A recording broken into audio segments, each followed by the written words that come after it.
ঘর থেকে বের হয়ে তার কন্যা কুলসুমের বাড়ির দিকে রওনা করলেন। কুলসুমের বাড়িতে তখন বিশাল ভোজসভার প্রস্তুতি চলছে। সেখানে সেই সময়ের ধনী ব্যক্তিরা উপস্থিত হয়েছেন। চারদিকে এক উৎসব মুখর পরিবেশ, বাড়ির আঙিনায় আলো, সুগন্ধি খাবারের ঘ্রাণ, আর অতিথিদের কোলাহলে মুখরিত হয়ে উঠেছে পুরো পরিবেশ।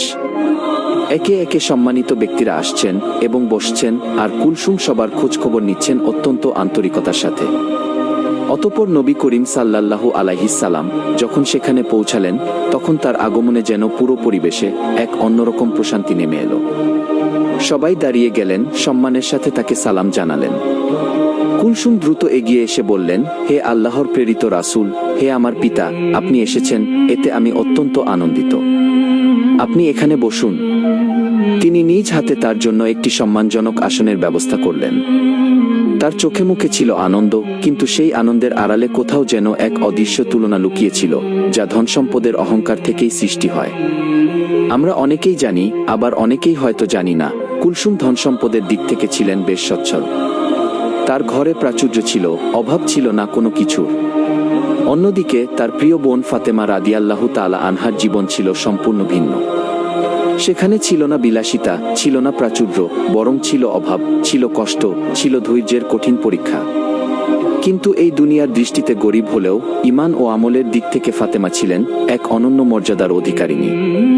তিনি ছিলেন ধৈর্য, তাকওয়া এবং আল্লাহ ভীতির এক জীবন্ত উদাহরণ।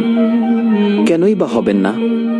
তিনি তো সেই মহিয়সী নারী যাকে জান্নাতের সর্দারিনী হিসেবে ঘোষণা করা হয়েছে। জান্নাতুল ফেরদাউসে তিনি হবেন সমস্ত জান্নাতি নারীদের নেত্রী। এদিকে মেজবানের ভেতরে নানা রকম সুস্বাদু খাবারের প্রস্তুতি প্রায় শেষের দিকে। সুগন্ধে ভরে উঠল চারপাশ, রকমারি খাবার, মিষ্টান্ন, আর অতিথিদের মেহমানদারিতে যেন কোনো অপূর্ণতা রাখা হয়নি। চারদিকে ছিল ব্যস্ততা, আনন্দ আর আড়ম্বরের এক অপূর্ব মিশ্রণ। মহানবী সাল্লাল্লাহু আলাইহিস সালাম চারপাশে তাকিয়ে মৃদু হেসে বললেন, মা কুলসুম, তুমি তো সবাইকেই এখানে আমন্ত্রণ জানিয়েছ। সবাইকেই আমি দেখতে পাচ্ছি, শহরের বিভিন্ন প্রান্ত থেকে লোকজন এসেছে তোমার এই মেজবানে অংশগ্রহণ করতে। সবাই নিশ্চয়ই তৃপ্তি সহকারে খাবার খেয়ে এখান থেকে যাবে। নিঃসন্দেহে তুমি একটি অত্যন্ত সুন্দর এবং প্রশংসনীয় ভোজসভা প্রস্তুত করেছ। কিন্তু বলো তো মা কুলসুম, তুমি কাকে কাকে এখানে আমন্ত্রণ জানিয়েছ? কুলসুম বিনয়ের সাথে উত্তর দিলেন, হে আমার পিতা, হে আল্লাহর রাসূল, আমি আমার এই মেজবানের শহরের ধনাঢ্য ব্যক্তিদের সবাইকেই আমন্ত্রণ জানিয়েছি। আব্বাজান, শহরের জ্ঞানীগুণী এবং সম্মানিত ব্যক্তিদেরও আমি এখানে ডেকেছি, যাতে তারা আমার এই অনুষ্ঠানে অংশ নিতে পারেন। তার কণ্ঠে ছিল গর্বের ছোঁয়া এবং এক ধরনের সন্তুষ্টি, যা বড় বড় ভোজসভার অনুষ্ঠান সুন্দরভাবে সম্পন্ন করার